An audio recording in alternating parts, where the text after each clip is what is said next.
All right. I need two more. I was right there. Right here?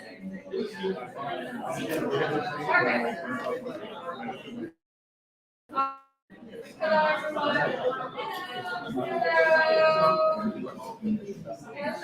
Hello. So as mentioned downstairs, I'm Janelle Logan. I am the Vice President and Creative Director here at Boston. And we are excited to have you here. This is, I think, our first in-person artist talk that we've had forever, I know. So welcome, and thank you, and all of that. And we're really excited about this talk for a couple of reasons. One, because it's for Phil. And I will not take the thunder from Phil, but he is amazing, and his work really kind of resonates with us as an organization. I think with the history of art making and this idea of being in community and using art as a way to transform it and to place a stake in a creative community. And then also, if you've had a chance to look at our print space next door, we're really leaning into this idea of how do we open up our spaces in order to make them usable and accessible by artists who are not only a part of the residence, not only a part of artists who are with us year over year in our studio program, but artists in general. And so this is perfect. And I have to thank you, Lambla. You better come up here and introduce Phil. Yay, June! Because you helped facilitate this relationship. And it really speaks to where McCall is going. This whole idea of how do we, in the arts community, collaborate to bring opportunities, ideas, and exchanges to Charlotte and to McCall Center.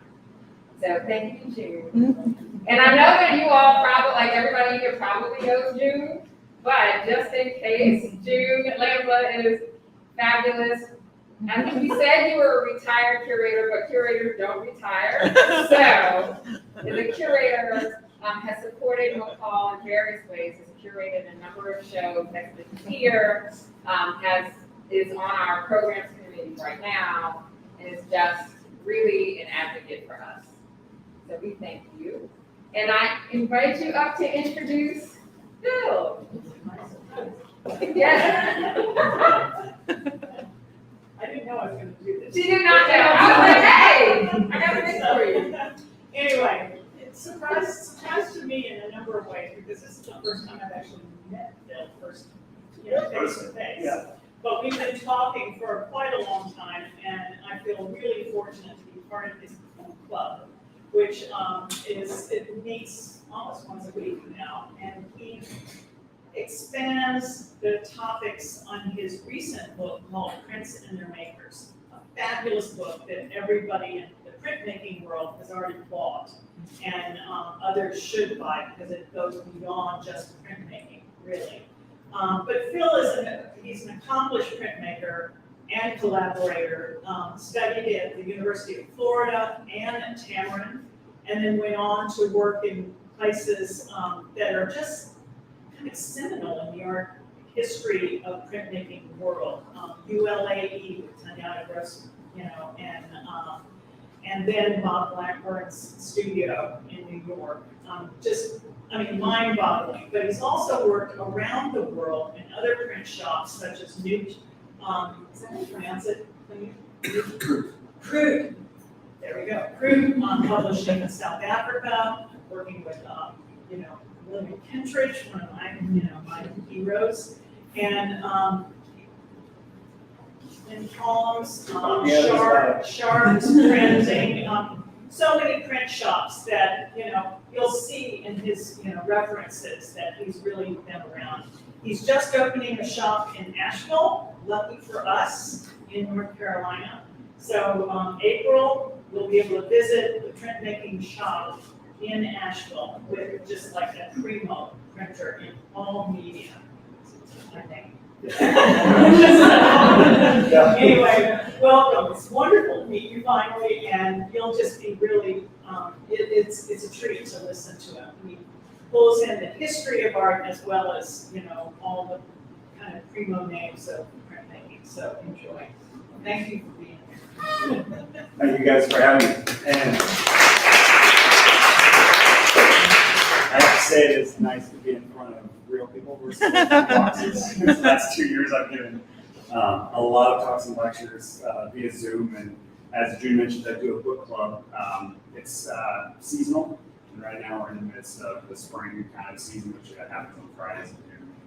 You guys can check in on that if you like. It's where I invite different people from the art world, so museum curators, collectors, art dealers, artists, printers, publishers, into conversations about the things that they're most passionate about. And so when you write a book that deals with the history of printmaking, so you got 1,350 years worth to pick from and all the processes and media, there was a lot that was cut from the book that didn't make it in. So there was a minimum of 20,000 words that got cut. So the desire, and it's still a 60,000 word book. So it's, it's a hefty, decent coffee table required kind of table, so book. And so the desire for the book club really came from the desire to help tell more expansive stories. So because every image, and any artist in this room, and any collector in this room would know that every image has an entire life story that goes with it. And the more we can learn about that, the more we can learn about how that work resonates with us and how it can continue to resonate with us over time. So really one of the major roles of an artist is to ask us questions of ourselves that allow us to look at ourselves and look at our world differently through the eyes of another person, right? So it's that root, one of the roots of empathy. It's the root of our creativity. It's one of the roots of human adaptability. It's the arts. And so with, discussing the life and work of Bob Blackburn, he was one of those rare individuals in history who seemed to be a part of everything and one of the more integral parts of it, not just present, in a way that really helped to push and propel the arts, not just the field or the medium of printmaking. And, for those in the printmaking world for a long time, he was always the individual in his workshop, Printmaking Workshop in New York City, was a major pilgrimage site. He was the person we wanted to go meet and to go see and to potentially work in the studio. And the reason was it was one of the first places in the world that was created for anyone from anywhere to come in and make their work. And so the average experience of an artist walking into Printmaking Workshop was, who are you? Let me see your work, right? And so now you can imagine the contrast to the streets of New York City where it is, I don't care who you are, out of my way, right? So there's this weird oasis that was created in the Printmaking Workshop, which was a place where people were valued, their ideas were valued, your differences were valued, and your differences were explored. And that's really the root of what we look at when we think of community arts organizations. And so to get a good understanding of how Bob ended up creating this environment in New York City, it's good to go to the beginning. And so most people who are not very, very familiar with the Harlem Renaissance would have absolutely no idea what the 306 Salon is.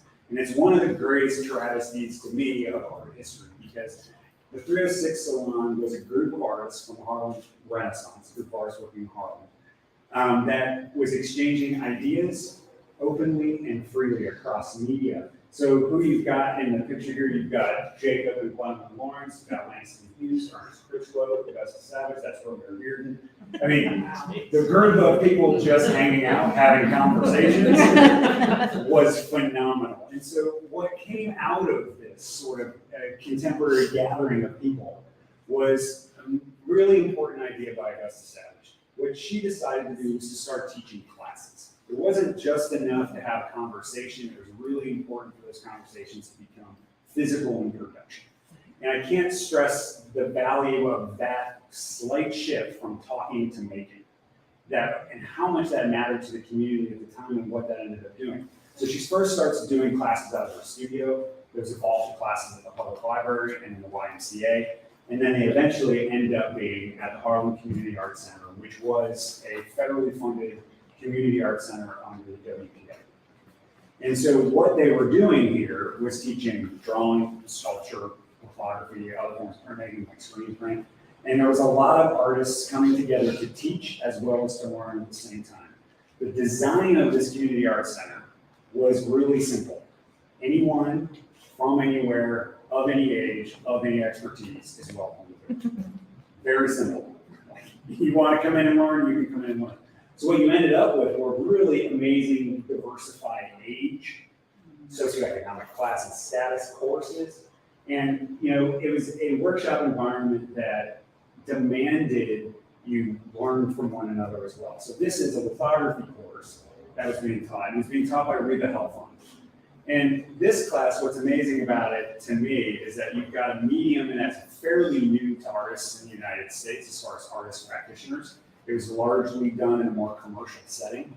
Fine art lithography was not a commonality in the United States at this point. There were a few places that were practicing it in that way. And it was more commercial. If you wanted your art printed, you went to a professional lithographer to print your work. And so this is really the beginning of training a wider group of people in the medium of fine art lithography. And Reba Helfand was a major force within this. And she was young when she was starting this in 1938. And she had a really enthusiastic group of students that she used her own work as a teaching tool. So this is one of Reba Helfand's early lithographs that she printed out from the Immersion Center. Here's a note. And you can see that a lot of her work at this time is really from a social realist perspective, right? That's a lot of what was on trend at the time. These were all students in one of her classes. Okay, so what's really amazing about this is you got Bob Blackburn, who was 14. You got Ronald Joseph, who was about 24. And then you've got Ernest Critchlow, who was about 34. All in the same class together. All learning lithography from Reba at the same time. It's one of those things you don't really see today, is that level of age diversity. So Ernest Critchlow was in New York City because he was on a WPA paid mural project. He was being commissioned to paint a mural. So you have a major artist doing a mural alongside a 14-year-old learning lithography together. That 14-year-old just so happened to be Bob Blackburn, who had, as a young man at 12-ish, started paying attention to what was going on at the 306 salon and would show up. Because it wasn't just for the big famous people, it was for anyone who wanted to come in here. And so he started taking classes at the Harlem Community Arts Center, drawing courses, sculpture courses. And it's also, there's lecture courses and poetry courses. I mean, imagine getting to sit in on a class with Langston. Just, on a Tuesday night. That's what we're talking about, what was happening here.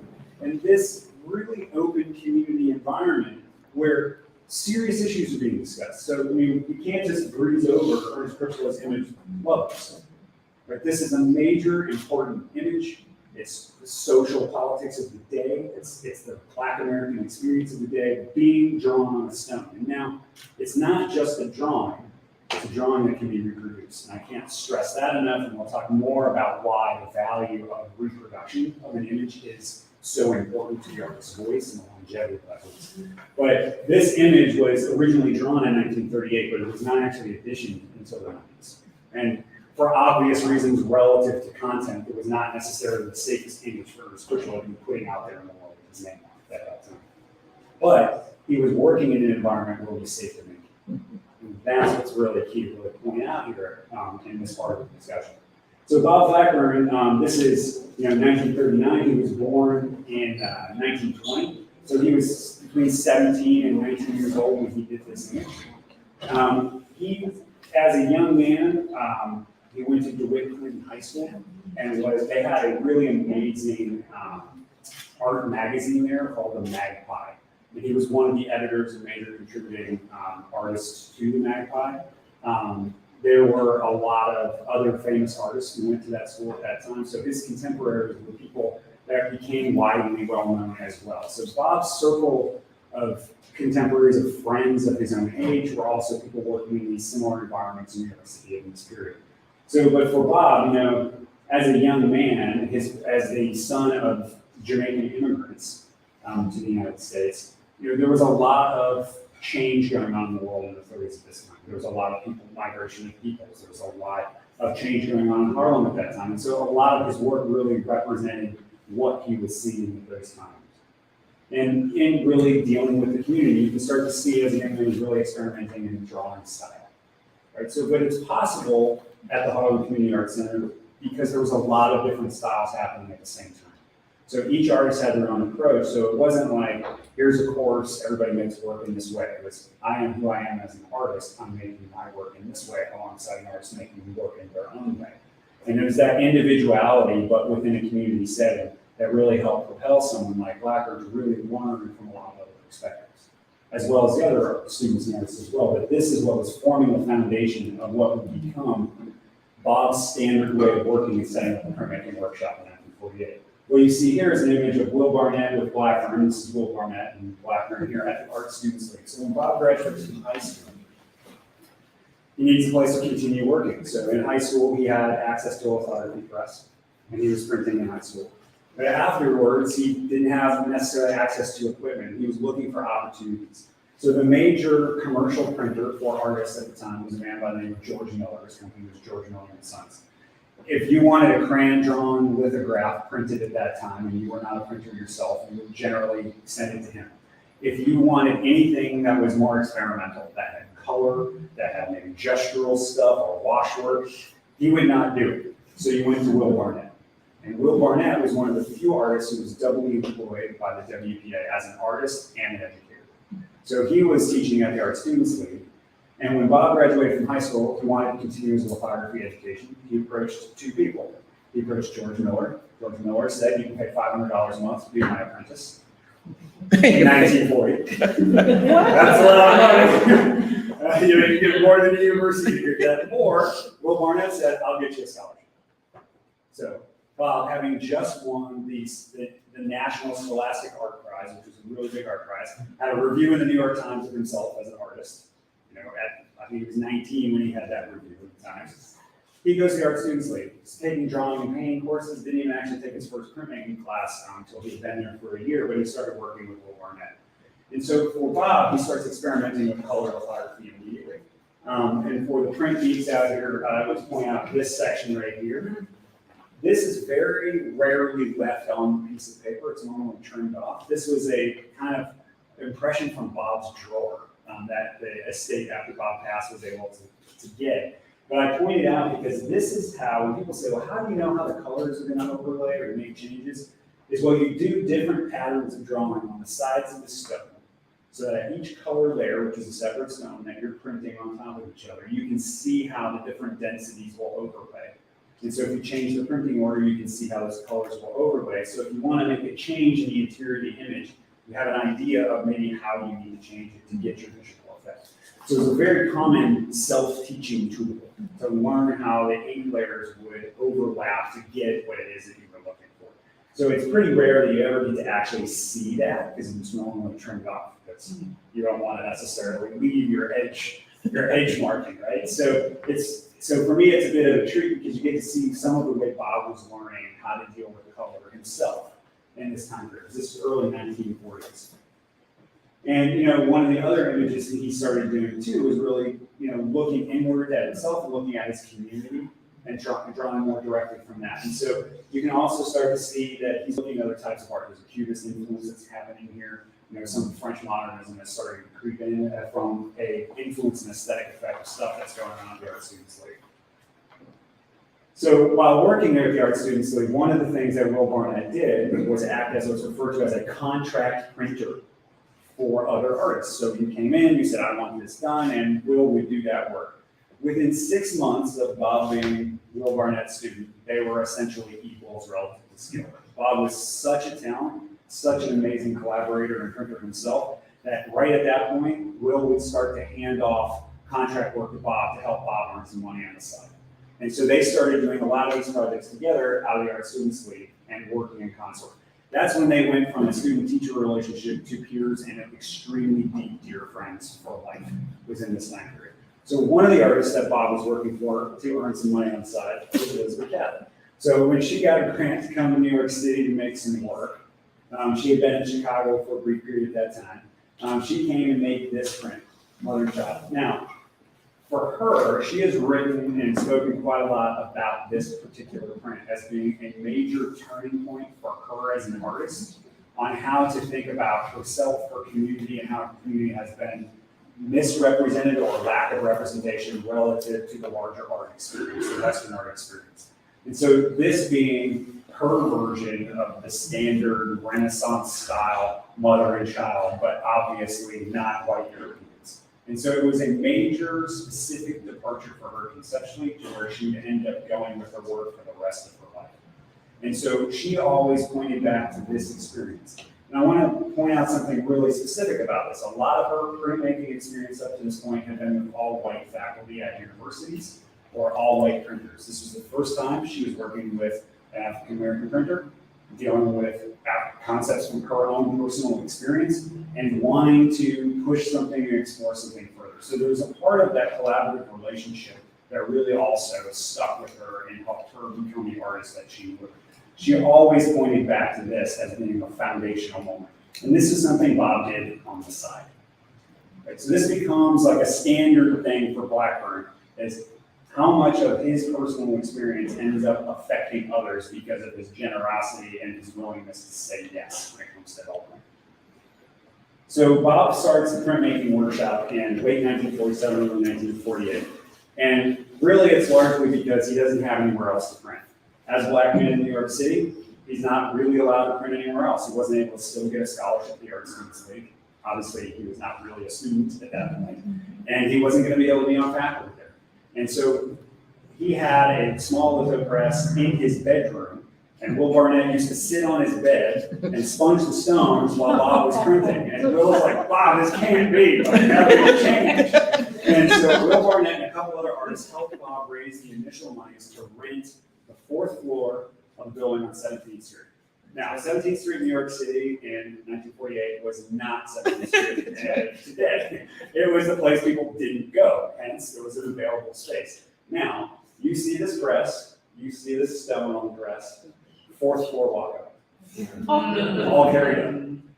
It was a wild community effort to get that print shop upstairs. And still, Bob had his bedroom there. In the back corner, there was a bedroom carved out of the Printmaking Workshop. And how artists worked in the studio was through the key holder system. So it was one of the early cooperative systems for community art spaces. It was 24 hours, even though Bob lived there. So there were many artists who I would speak to over the years, as my time as director of the Printmaking Workshop, who would talk about, I'd get to work from 2 a.m. to 6 a.m. because that was the time between my 2 jobs. So they were showing up at Bob's house, effectively, at 2 a.m. with key to come work on the press. That's how special of a place this was, that Bob understood the value of a space to make work, right? The Carlin Community Arts Center provided that space for a community. It was a safe place to make work. It was a place to experiment. It was a place where your voice was going to have value. And that was really the key and the foundation of what he was trying to do with this workshop, which meant anything goes, any time of the day or night, and that's how Bob functioned. So one of the other early projects that happened at the Printmaking Workshop was a collaboration between Blackburn and Charles White. Charles White received a grant to come to New York City to work with Bob, and he always considered Bob his New York City printer from this point forward. He had met Bob initially with Elizabeth Cabot, because they were married for a time. And so he had this experience of Bob not only as a printer, but as a person and someone he liked to work with. So when he first started making images, this is, I believe, the first one that they made together on this particular trip. It was, We Have Been Believers. And this is very classic Charles White. You know, African-American social realism. It's important to note that Charles White only ever did portraits of 2 white people, Abraham Lincoln and John Brown. Which leads us to this image, which is arguably one of the most important prints made in the 20th century, and for a wide variety of reasons. The first being, Charles White contracted tuberculosis in the U.S. Army. It's ultimately what took his life. He, like many other African-American soldiers after the Second World War, basically was like, well, we just participated in ending fascism, bringing freedom to the rest of the world, and we don't have it at home. Right? Heavy, heavy Jim Crow. And this is where you see a lot of the foundation of the civil rights movement happening through soldiers and churches throughout the United States. So in 1948, when this image was drawn on a lithographic stone, it was drawn and printed. It was a portrait of John Brown, an essential call to arms. Like, that's what this image represents. That's what this image is specifically. And this image would never have been printed by a white printer in the United States in 1948. Flat out. No one knows how many prints were actually made of this image, but we know that a lot were, and we know a lot went out to the world. And so it was extremely important that these 2 individuals worked together, that they had a place they could work, so that this sort of image could actually get out to the world to have some sort of effect. And so for me, it works on a lot of levels. From a technical level, it's one of the most finely drawn and printed lithographs I've ever seen. And I was fortunate enough when I was director of the Printmaking Workshop to have this in my office, to get to look at it every day. It's one of the finest examples of what crayon-drawn lithography will come across. Conceptually, it's one of the more important images, the power of that image for its time, the power of what that image still has to say today. Of saying, whenever there's anything going on to evoke this image, is to evoke the history of what this stands for. Which is, do you stand for people being enslaved? Do you stand for people not having the rights and freedoms of others? Because this image represents when you can't stand it enough, you do something about it. That's the basis of it. So the Printmaking Workshop at this time has a lot of work going on that's like this, and has a lot of work going on like this, which is hyper-experimental. So this is a print by Will Barnett that was done in collaboration with Bob Blackburn. So they were working on a technical growth and evolution and exchange at this time.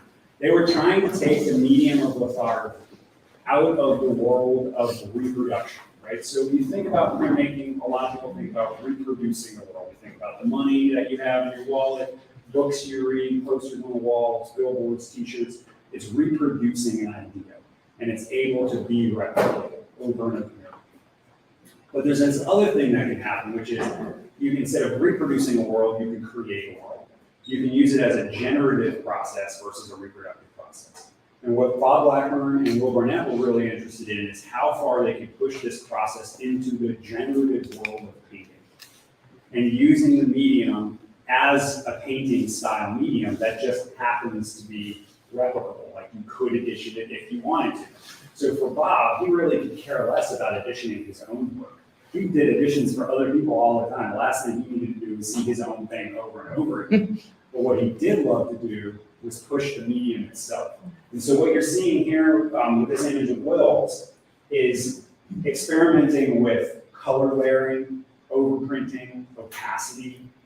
These are all things we take for granted in print today. But the concept in painting is I make a mark, I can paint over it, paint it out. In print, that wants to show through. Printmaking is the opposite generally, which is all about transparency and layering. It's about the fewest number of layers to keep the cost of production down.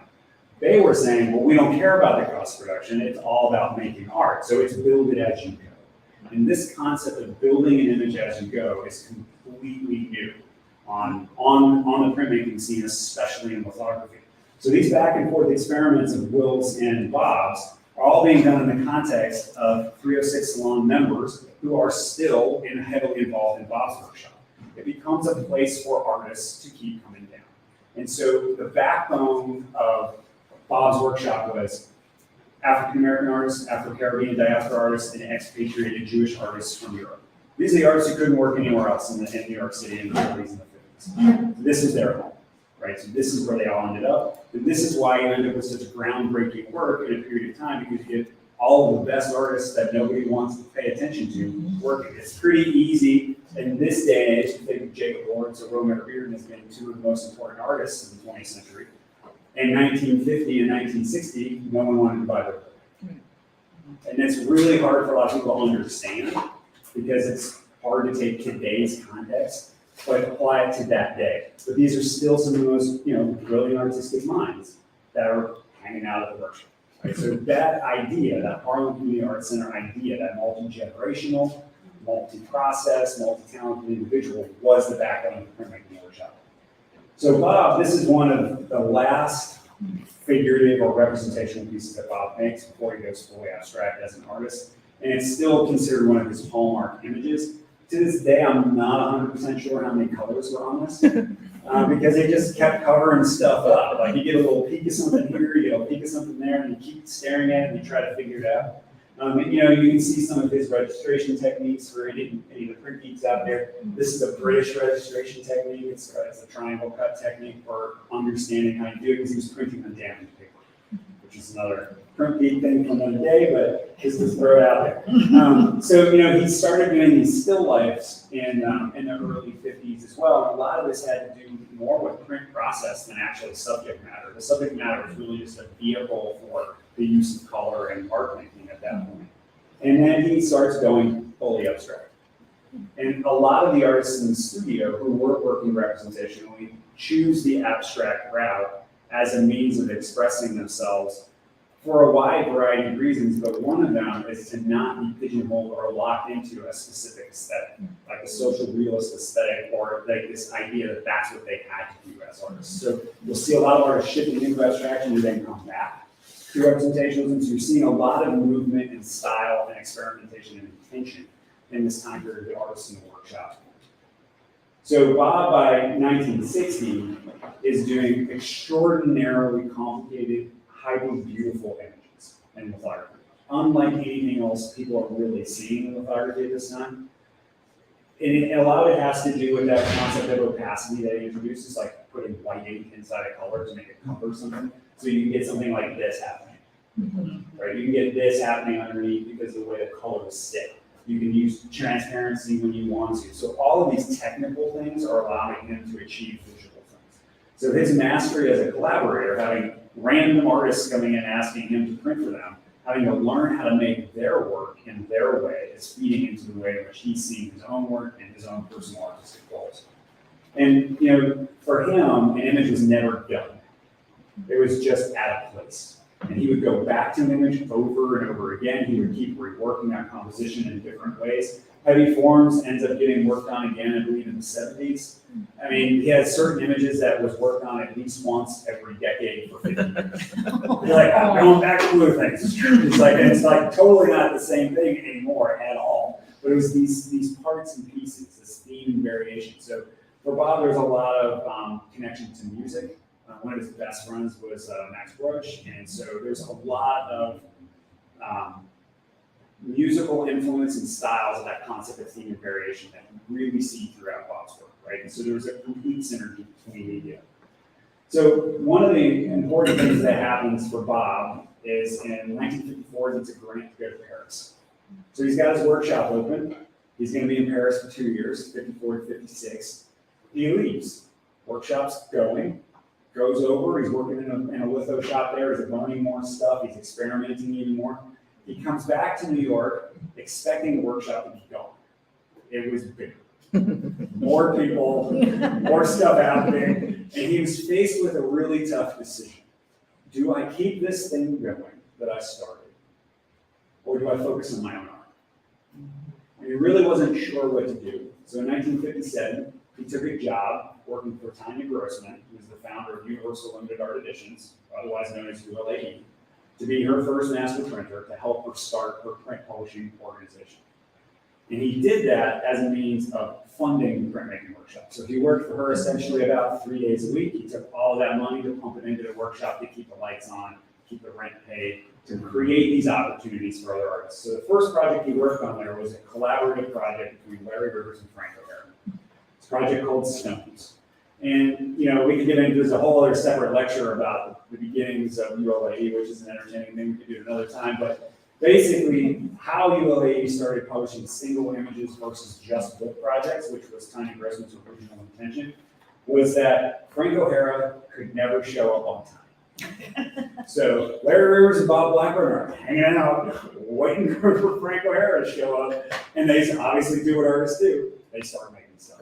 And so they start making single images outside of this collaborative project while they're waiting for Frank. And that's how ULAE got started on publishing single images, was because Frank O'Hara was chronically late. And so, this is kind of what they were working on. It's like how to get text backwards, but make it forwards on the stone, and all these difficulties of making images. And they made this really wonderful portfolio of text and images. But at the same time, Tanya Grossman was trying to expand who she was working with. So she went to a dear friend who was a print curator at the Museum of Modern Art and said, who are some young artists I should work with? Because she was writing letters to all these older artists, and they're all saying, no, I don't want to come out to Long Island because their press is out on Long Island. And they're like, I don't want to take the train. And they're always like, no. And so she's like, well, I'll go down the chain. I'll start working with the youngsters. And so she asked, and then the guy says, well, I'll give you a few names. There's this young kid, Robert Rauschenberg, Jasper Johns you might want to reach out to. And so she starts writing letters. And she writes a letter to Robert Rauschenberg, who famously says, the 20th century is no time to start drawing on rocks, and rejects it. But Jasper Johns, being a very practical guy, says, this is an opportunity. I'm gonna take it, and he comes out. The first images he makes are these. It's the 0 to 9 drawing and the target. These are black and white crayon drawings, single drawings on a stone. As a printer, I look at these and I see someone learning how to use the tools, right? This is not Jasper Johns as a master. This is Jasper Johns trying to figure it out. And so what does Bob do? He's a teacher. He uses his own art to explain to his artists how to make work. This is his print faux pas he made in 1960. There's a lot of color variations of it. This child proof on the left, this is the final impression on the right, shows how Bob was thinking about organizing the image. Taking parts out, putting parts in, changing colors, moving things around slightly, taking stuff out. This showing the malleability of the medium and how it's so closely related to painting. As a result, Jasper Johns makes this. Full start. 11 color lithograph. You go from the crayon drawing to this, like overnight. Now, it's not magic, it's Bob Blackburn. Right. So a lot of the history surrounding this completely omits Bob Blackburn as anyone who actually was working at ULA. He's not mentioned. He's very often left off of the cards on museum walls, whether it be the Museum of Modern Art. It's just not there. But it's really important to understand how this stuff happens. So because Bob Blackburn as a primary collaborator, the person who works with the artists, teaches them how to make it, helps print it with them, formed the foundation of the aesthetics and the way in which artists felt about printmaking, how they approached the process of printmaking. So he's the foundation, the creative force of the foundation of Universal Living Art Editions, which becomes one of the most important print shops in the world and still is to this day. So that all came from Bob. So this was an image called False Start from Jasper Johns. It was based on his 1959 painting called False Start, which was supposed to be a painting about painting. And it didn't kind of reach the level that he wanted to conceptually or conversationally, because he wanted to talk about how the mark is the mark and the color is the color, and these are separate things. He was trying to have this complex conversation in a painting, but everybody said, well, that's the paint you put on there. That's like, I don't understand your conversation. The minute you do it as a print, you draw it in black, you can pick the color, you can change the order, you can change everything about it. So that mark is the mark and the color is the color, and explain painting what he wanted to do perfectly. So the print allowed him to do something relative to painting that painting could not actually do. And his printer is the reason he was able to do it. So he makes False Start 1 and 2. These are referred to as the first painterly prints. Obviously, not the first painterly prints. We've just had a discussion about painterly prints in the last 15 years prior to this. But I would argue that this is the first print about painting specifically. And I think it really did service a really specific role, and it really changed a lot of people's perceptions because there was both of them. If it was just one, you wouldn't really understand it as well as you do when you see them both, especially if you get a chance to see them both together. So he starts working with Johns, and this is where Johns goes. Johns is still working on more images. And one of the ways in which they worked is Tanya's husband, Maurice Grossman, the artist and painter himself, would generally bring the stones and bring them into the city for the artists to start working on. And Jasper's studio is up on the 4th floor, Rauschenberg's studio is down below. So when the stones would show up, Jasper would get Rauschenberg to help him haul stones up the stairs. And basically, at the end of the day, like Rauschenberg's like, this is the last one. It's gonna live in my studio tonight. We're moving upstairs tomorrow. It's like they moved like 15 stones upstairs. That stone that night was drawn by Rauschenberg, Cy Twombly, and Jim Lynn. Oh my gosh. That was their first experience with drawing on a rock. And now I go, maybe the 20th century is the time to start drawing rocks. And so they all started working at ULA with one as a result of that. So this collaboration and this particular image, for me, is extraordinarily important. This is a very recent discovered Hans Naumann photograph. The estate did not even know it existed. I found it because the Rauschenberg Foundation had scanned it because it was one of Bob Rauschenberg's personal photographs. It was a cherished photograph of his that they scanned, and I found it like via a very random circumstance. And when I asked them about it, I was like, where did you get this? Who was the photographer? They're like, oh, it's Hans Naumann. It was taken at ULA when Bob and Bob were working together. And this is the only known photograph of the two of them together, of actually of Bob and another artist at ULA, which is extremely important for a lot of reasons, because this is 1962.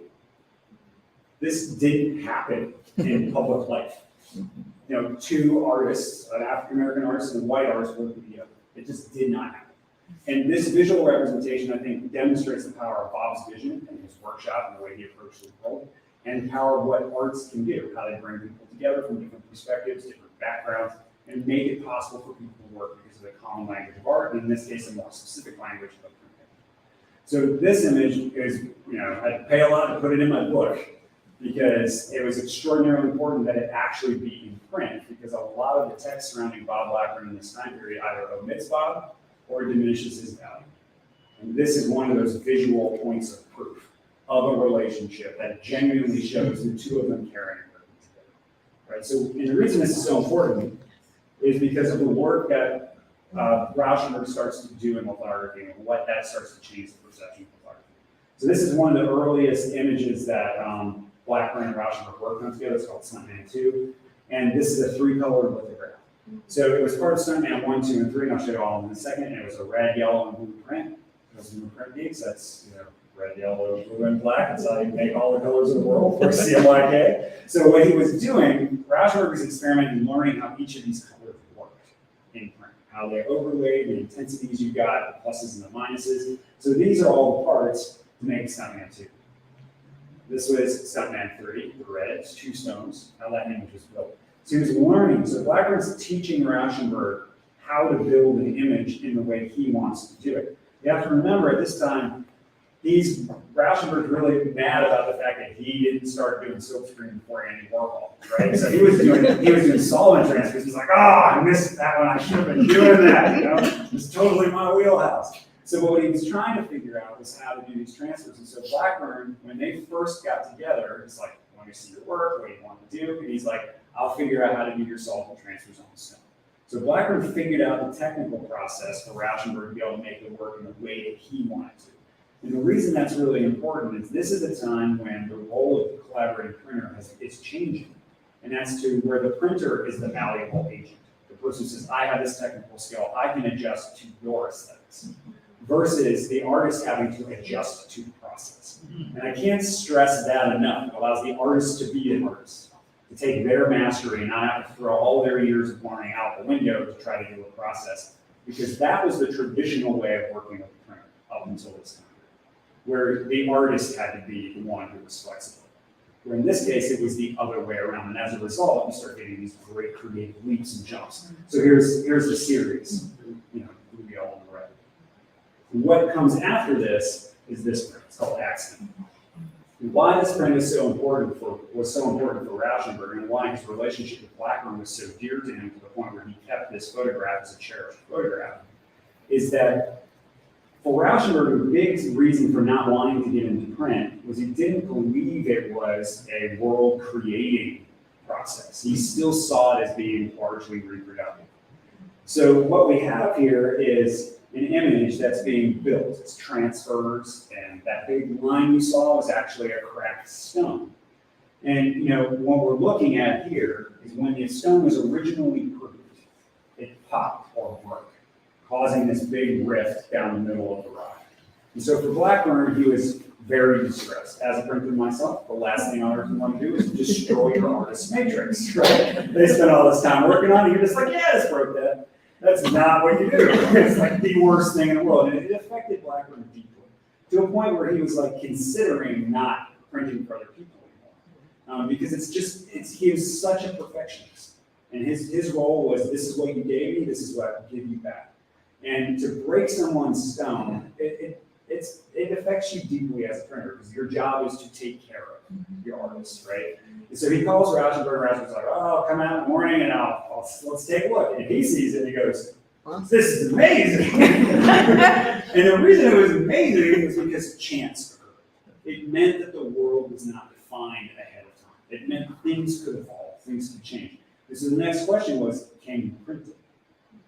And so Blackburn, being Blackburn, says, well, sure. Didn't really know I was going to do it yet, but he's like, yeah, sure, we'll print that thing. We'll make it happen. And so as you go around this image, you're seeing all these bits and pieces from type shops that Rauschenberg's finding stuff, hanging up and slapping it down. You're seeing images being repeated. This is broken bits of the stone that are put at the bottom that are inked up.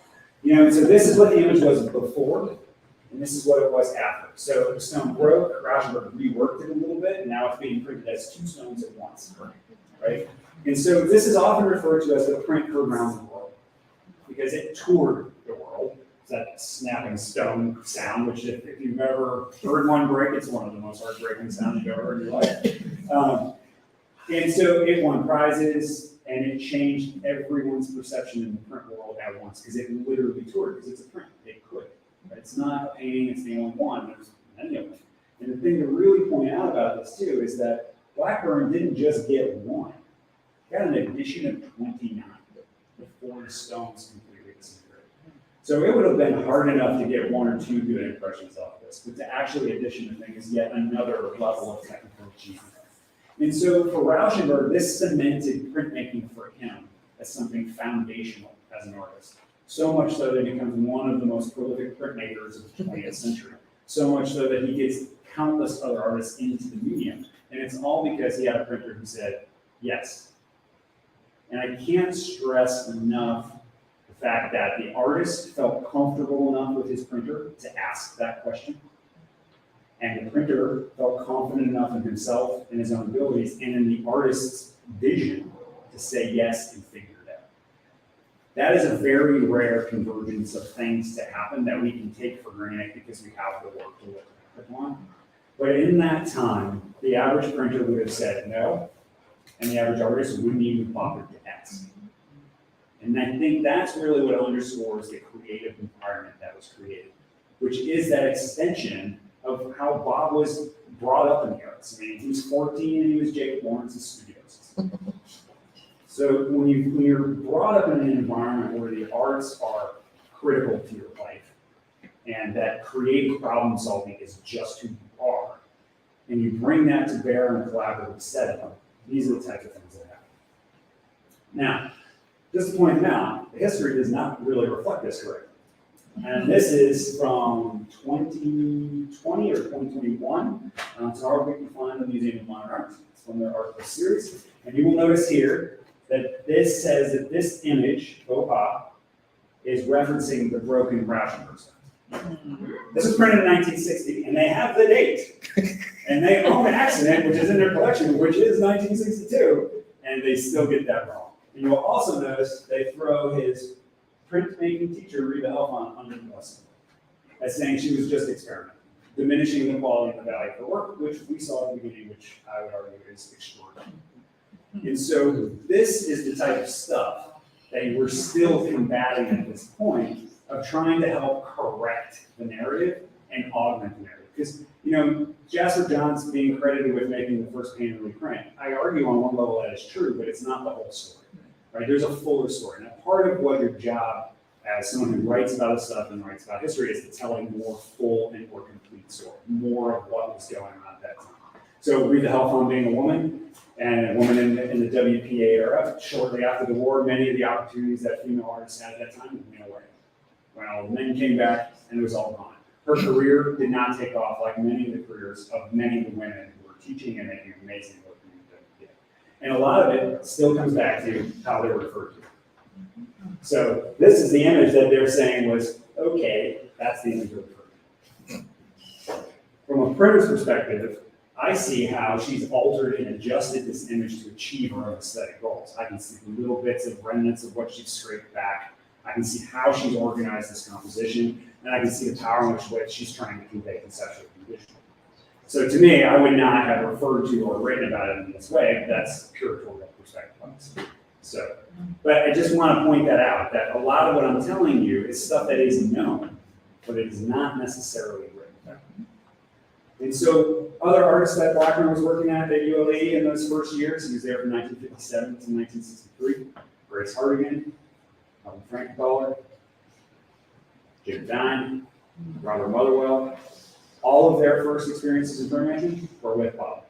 All of them become some of the most prolific and important printmakers from that point on. The ways in which they work, their approach to the medium, the fact that it's inspirational to them, all came out of that time working with Bob. And so, and remember that Bob is being influenced as well. This is an image that he did in 1971. It's more 71, even though it gets listed as 671. Broken Stone.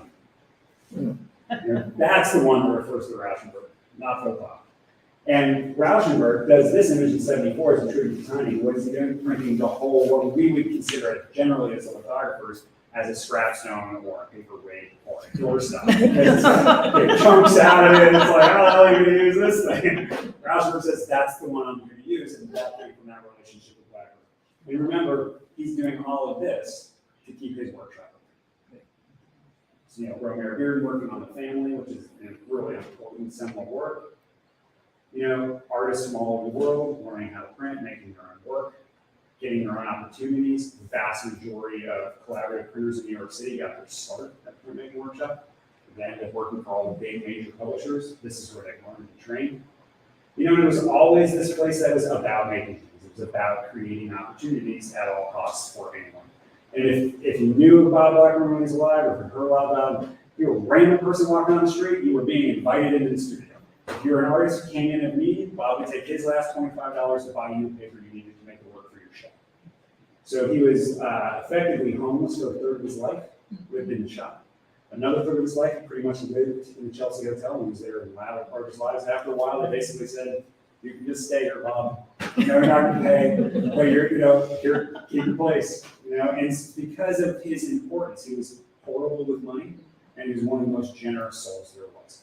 And that's, the business it was not about business for him. And that was part of what weighed on him, whether or not to keep this thing open. Because he's like, I'm not a businessman, I'm an artist. But that's what made the environment work so well. I've always loved this self-portrait of Bob. Right? I think it encapsulates Bob on so many levels. And he did his obvious reference to the Rodin's thinker from there. So Bob was also experimenting in woodcut. So it wasn't just lithography. He'd done a lot in lithography, and he's like, I'm going to try my hand at other things. He had a little bit less time on his hands because he's managing quite a lot at this point. So he starts doing woodcuts. And these are woodcuts in the Munch style, or the jigsaw method, so it's lots of parts and pieces you can move around. And this really helps illustrate Bob sees the same blocks being reorganized, reused in a different way many years later. And again, so nothing ever really stopped Bob.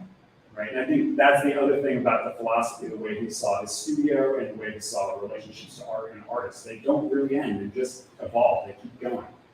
I always like this comparison, 84, 62. Still thinking about it. Still on his mind. But they could be edition, and oftentimes they weren't. You'd see 3 or 4 impressions in a drawer. And Bob would be running low on cash and call someone in and be like, open the drawer, and it's like yanking stuff out, selling stuff right out of the drawer, trying to keep the place open. And so you see a lot of stuff that was never dated because Bob was just trying to keep the place going, right? So he would often sell his own work just to keep the doors open. And Bob created a lot of long, big, important friendships. But one of the big friendships was with Krishna Reddy.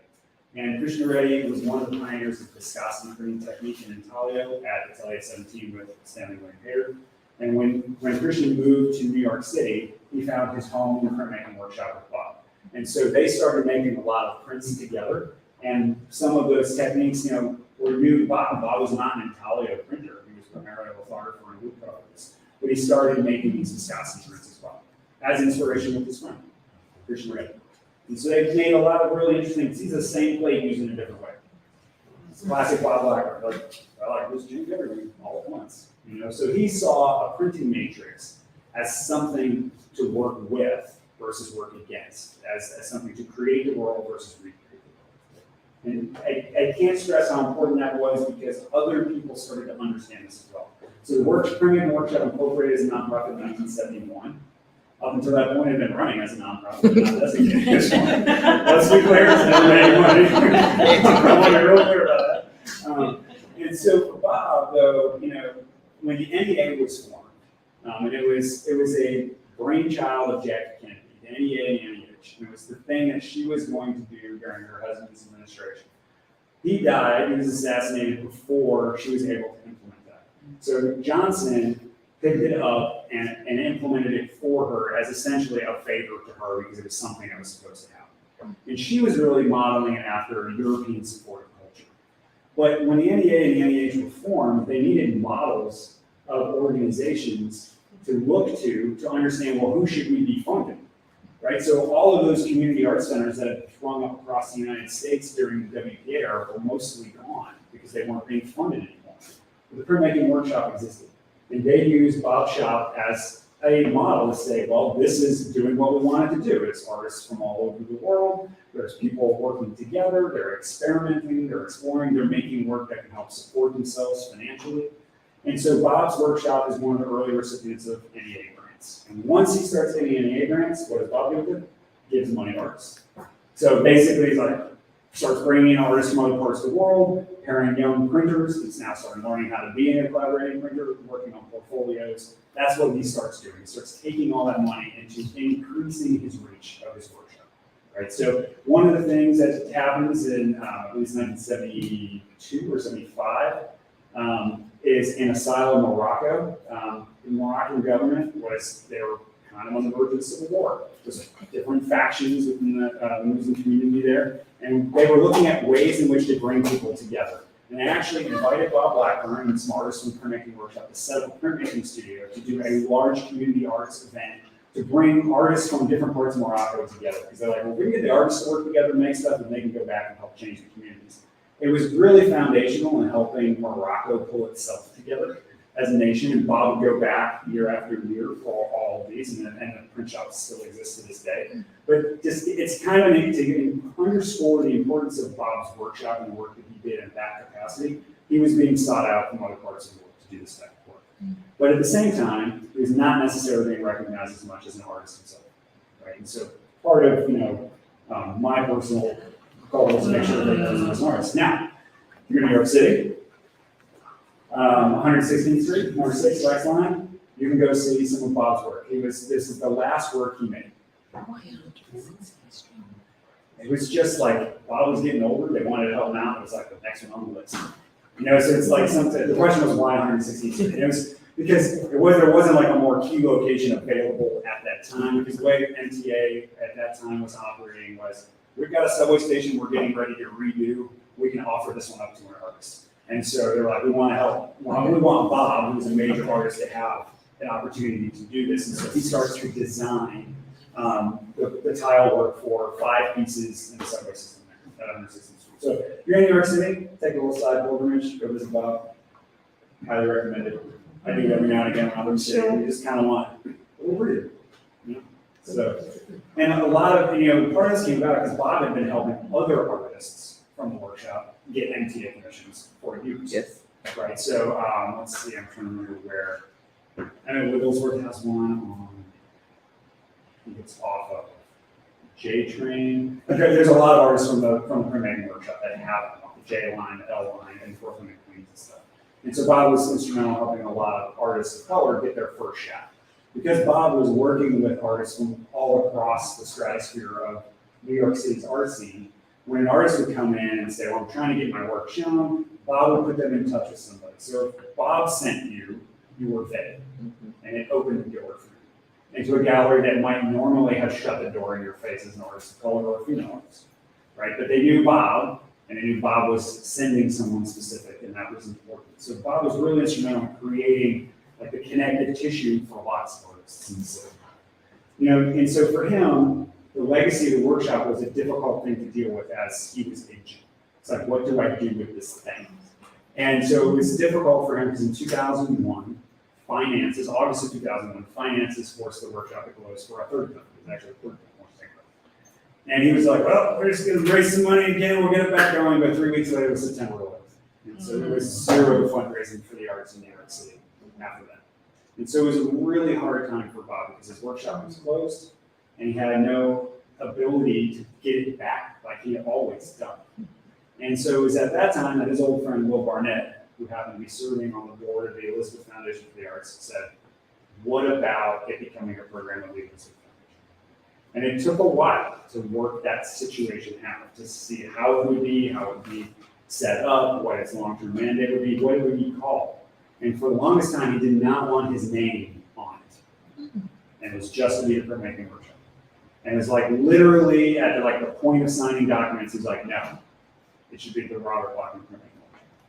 And that's what it is called today, as a result of it. And I always go back to this image as being something that's really emblematic of his philosophy. It's the family philosophy. That's really what the point of the workshop was, is to run and operate like a family.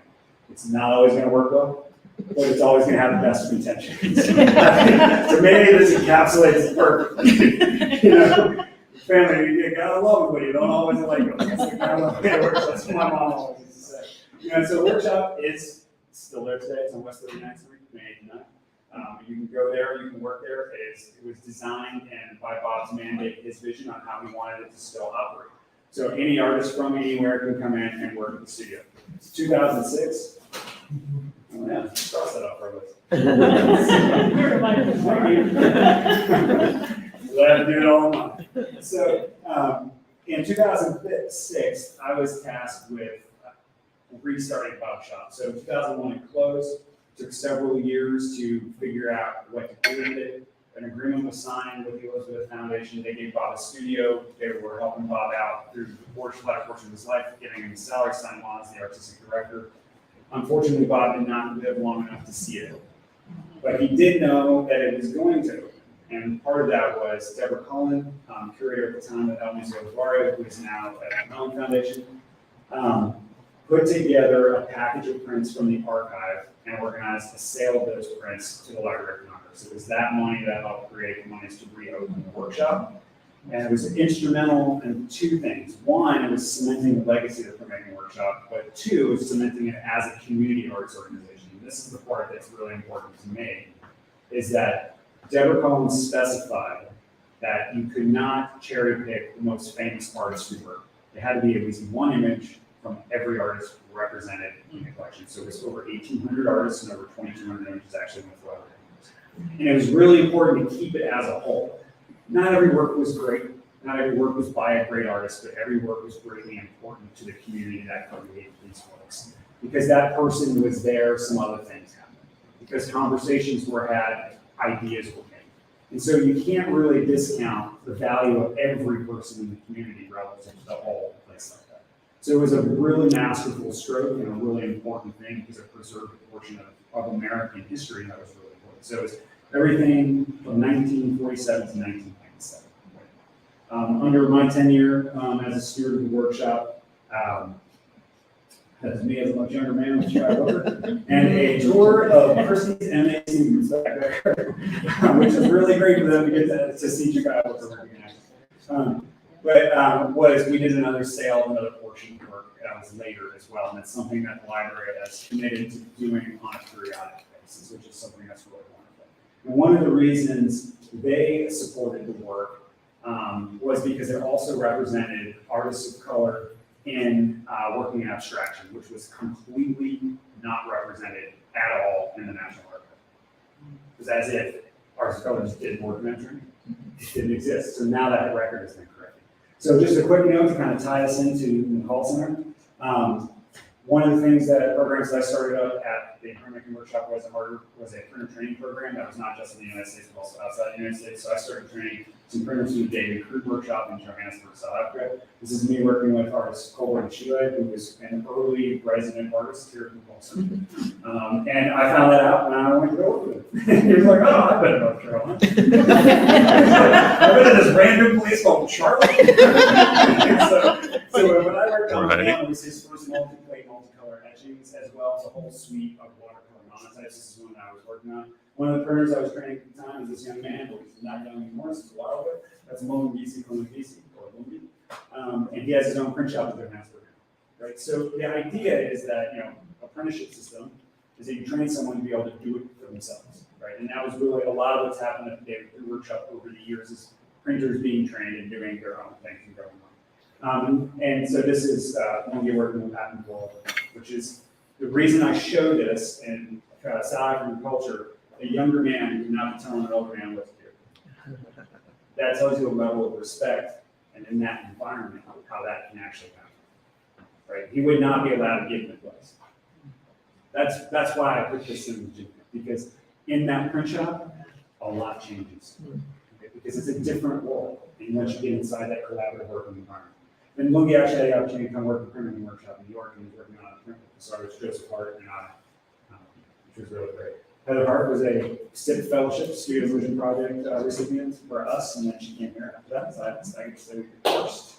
But we started a program called the Studio Immersion Project at the Printmaking Workshop. It was an opportunity to give artists who have zero exposure to printmaking, a hyper-intensive immersion into the process in the studio. So they got monthly stipends, a bunch of classes they can sign up for free, and a bunch of materials and extra access to help from operating printers. We set up a Printers Without Presses program for young printers who could not afford to have their own studios that have a place to work at. Essentially, rebooting some of the older parts of the workshop, making codified programs out of them.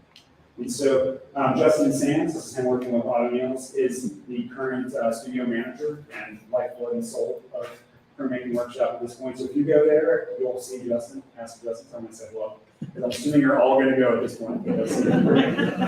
And Auto Meals is one of the elders of the Printmaking Workshop community. He's an amazing artist. I've never seen his work. I highly recommend it. I personally gravitate towards his watercolors. They're phenomenal. Absolutely amazing. And so, to end on Bob as a person, so many times he's only referred to as the director founder of the Printmaking Workshop. He's not, or he's talked about as a collaborating printer. He's not necessarily talked about as an artist. For me, it's really important to talk about him as a whole person. In 1992, he received a MacArthur Genius Award, put all $250,000 straight in the shelf. So he was as a person.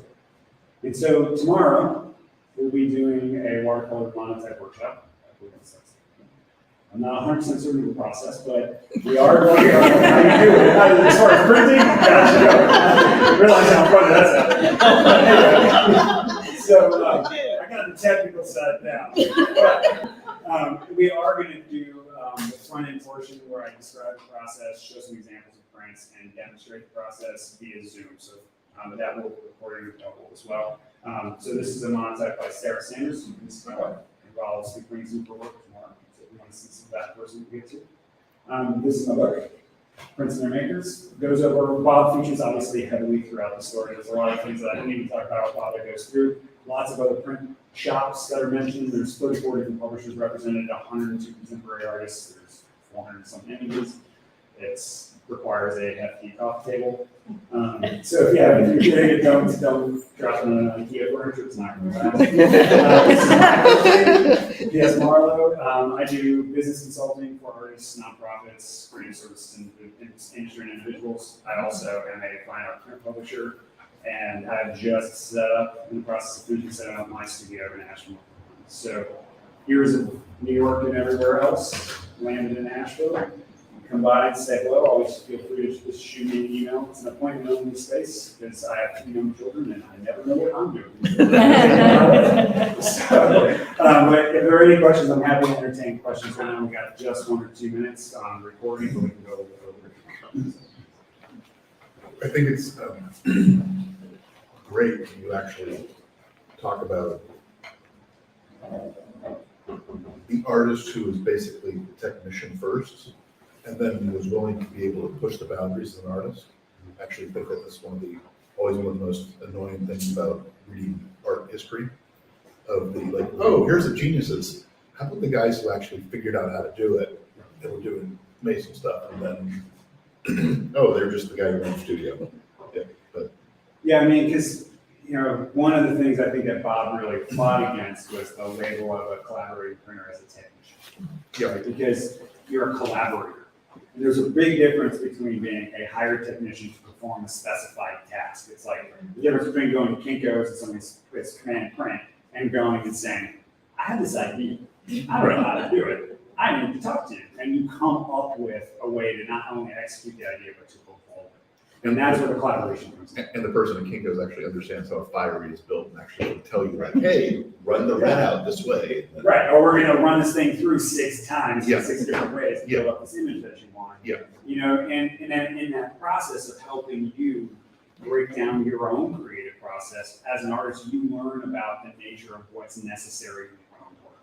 Or you get to see your own work. So one of the things we didn't talk about a little bit with print is that printmaking is one of the few media, ceramics is probably the only one that does this, where what you've made, you've worked on a copper plate, worked on a lithostone, you've made this thing, is not the art. It gets translated, like put a piece of paper on it, it goes through a press, it's this place you can't go, you peel it back, it's now backwards from the way you drew it, it's now in 10 colors versus 10 separate plates, and you get to see it for the first time just like everybody else. Right? It makes you a primary viewer of your own work versus just the generator of your work. right? So the burden of the history of production doesn't have the same application as it would if you were making a painting, where you like paint it, you make a mark, you change it, you're like, did I make the right choice? In print, you have an impression, a state proof. You make changes, you have another one, you compare them side by side. There's no running from what you did, it's there. That's either a really good thing, or you're like, why did I do that to myself? It was great before. The plus side of print is you always get the record. You at least get the one, right? So it encourages people to experiment, and encourages people to evolve because you have that capability. But what it also does is forces you to look at yourself more critically and more creatively, because anything that's there is there because you chose to put it there, or chose to leave it there. Right? And I think when you describe abstraction to people, it's like in print, if you want that dot a quarter of an inch over, you can print it a quarter of an inch over. Right? It's there, it's going to be where you put it. So all of those things you actually have to decide. And it's that process that helps hone an artist's voice faster. Because the nature of what's important in their work has to be distilled, because you're not going to have as many parts as you would, and say working on a painting. And you have to be better at communicating. And then there's this added value and added level of stress, the fact that there'll be more than one. Yes. So what you have to say has greater value because it will be repeated. You know, the thing I always say to collectors when they're like, well, it's not an original. I'm like, well, and I do our whole process of what we just talked about, why it is. And then I talk about why it's actually more important to the artist's voice. You buy a painting from an artist, put it in the studio, and you're like, I love it in here. And you say, okay, I'm gonna live with this in my bedroom because I wanna see it all the time. This place is gonna be. Maybe it's not even on your house tour of yard. Maybe it is. Maybe 50 people get to see it in the light of it hanging on that wall in your house. You do a print times 50, that's love to that. That's 50 times 50 people that now just saw what you had to say. So you have to be specific in terms of your communicating because it will be heard. It will persist. The likelihood of it surviving is increased when there's more than one that's been spread out. So one of the things I talk about the value of print, and this is something that Bob really understood, and it's like, to me, like a portrait of John Brown really illustrates this clearly, is that it will survive, and things that survive have the ability to affect because of that persistence. And we know better who we are today because we can know who we were through the things that survive. And so physically printed things in this era is even more important than other eras because we don't print very much. How many of you print out photographs on your phone? How many of you print out important emails from family members, right? We don't have the physical correspondence or record like we used to 20 years ago. And so printed material that survives becomes a record that future generations can understand who we were, that understand who they are. And so the value of prints and printed images, which can be read regardless of language, is even more important in this sort of an era, right? So I'm always encouraging artists to work in print because of that, because their voice will have greater value and will be recorded. And that's an extra weight, and then that requires a good collaborator to take that pressure weight off of them and you just put on them to get them in the door. Like, this is so important, now they can't make a mark. They're like, oh, this is so important. So a lot of your relationship as a collaborator is making the environment comfortable enough for the artist to experiment. And what Blackburn was able to do more than anything else was make any person comfortable coming into the environment. I don't have a question, but I have a statement. Having met Bob Blackburn, having been in that studio, knowing Miss Catlett and so many of the artists that, you know, I spent 30 years presenting, I want you to know that Bob would be so thrilled knowing that your voice tells his story. That I'm sure, that I am sure. And the other thing I wanted to say is that oftentimes people don't realize that printmaking is an art form of such symbiosis. It's the symbiosis where often the true master, as we see with Bob, is the one that no one knows. But the artist whose name is signed at the bottom of the print is the name that people know. So I'm glad that as we change and correct history, that we lift Bob's name and that we'll be lifting your name for all of the artists that you have worked with. It's not my job. So, it's definitely not my job, but thank you for that. I mean, for me, one of my charges as the director of the workshop for my tenure there was to promote the legacy of Bob Blackburn. And in the beginning, it was very difficult for me to figure out how to do that because there's so much to deal with. Yes. Right? There's all these facets of his life and then his work, and there's so much, but I always kept breaking it down to his entire purpose in life was to create opportunities for himself and for others, right? Artistic opportunities. And that became the mantra of the workshop. Or everyone who worked in that studio's job was to create opportunities. And because that's what artists need. They need opportunities. They need a place for their voice. And so when you think of an organization like McCall Center, its purpose is to create opportunities for artists. The people who are working in here is to make work that lives well in the world, that helps create opportunities for artists. The people who fund it, their purpose is to help create opportunities for those artists to have an effect on our lives. Because it's not only the famous artists that have an effect. It's every artist within that community that has an effect. You never know what a comment or a suggestion or even just showing up on a given day, being a physical presence will actually mean to how that ripple effects out. And so arts organizations are the anchors of the community because this is a place where the culture of the community gets a chance to look at itself and grow. And without those organizations to anchor it, there's no way for our community to really start to look at itself, right? And then in order to grow as a result of that. And that's really important that places like this exist for that reason. That's something that I get out of this lecture that surprises me even as a previous printer and knowing that the value of collaboration and the value of prints, as a mover in art history. But to see printmaking, I'm getting from this, and it makes me think of other examples too, to think of printmaking and print shops as a catalyst for social change. Right. Just boggles my mind. I mean, Or you think social of- stagnation. Yeah. You really have to, because it's the role of the publisher that determines which voices get to persist over time. Well, I and can't stress this, that. yeah, this one is so evident, and then you get like places like Telegraphica, Populaire, that whole audience or participation with Elizabeth Catlett, and then, and the women, Right. Grossman, Catherine Brown, June Wayne, they're like there in the 50s and the 60s making And they the were the printmaking. backbones of Yeah, a lot of what actually happened, exactly, right? So, I mean, when you look at ULAE, it was founded by a Women. expatriated Russian Jewish woman who had, her father was a newspaper publisher and book publisher in Tsarist Russia, who got a knock on the door in 1917 and said, this is going to be the front page of the newspaper tomorrow. Next day, he's putting his daughter on a train out of town because it's like, family, we gotta go. Like, we're not part of the new regime. Sends her to, where to send her? To Germany. This is gonna be safer. Well, it didn't really work out for Jews. So hell in Germany, she goes to school, marries a Jewish painter. They go to France, that didn't last very long, they end up in Spain, and then they ended up from Spain to the United States, right? So here you have Tanya Grossman and Bob Blackburn as the foundation of a lot of what we have changing print culture and art culture in the United States. Because Elizabeth said, when no one wanted any of them, they all helped each other. There was no competition. Nobody cared about the work that any of them were making. They were there to help each other and to grow with each other. And so I think that's part of the spirit. I don't know that we would see this story in reverse. Yeah, and it's, yeah, I mean, we can talk about this stuff forever. How does that feel? Yes. So, But I don't want, this conversation doesn't have to stop in this moment.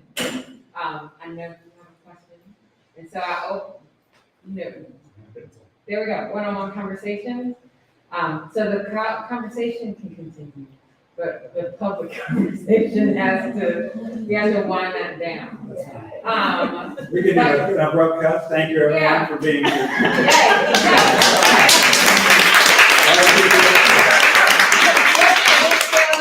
We're not gonna kick anyone out yet. But like this space, there's still some refreshments downstairs if you wanna like top off a little beverage before you leave and continue conversation. All of that is an option. Phil will be here tomorrow, doing the demonstration as he mentioned next door in the print space. We are limited to 10 people working because of the nature of work, right, in that space.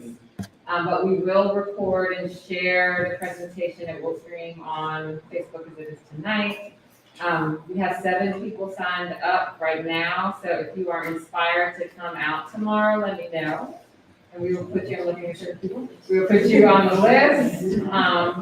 And then, thank you, we hope, we're hoping that this will be, one, a longer relationship, but then 2, that this is kind of the beginnings of us working with artists in different ways, and having everyone back in the space. So we're really happy to see you tonight. It's actually for you, the Oh, question. no! You stood up here. I know! I've signed up and I can't make it tomorrow. Okay. I signed up for 2 people, me and Raymond, so, Okay. and I shared it with some people that seemed interested, Okay, so there's now, so 5. So we have room for 5 more people who may want to try a thing. So, yes, and you don't have to be, like, if you want to come, you don't have to be like an expert, right? Just come out, we got your support, all that. I mean, I can tell you the vast majority of artists that I collaborate with have never done prints before in the box. So I think we can still make it really nice. Let us know. Gotta start somewhere. Yes. So thank y'all. Please, we don't want to take, like, have a little beverage before you go, connect with Phil. Thanks for coming. Thank you.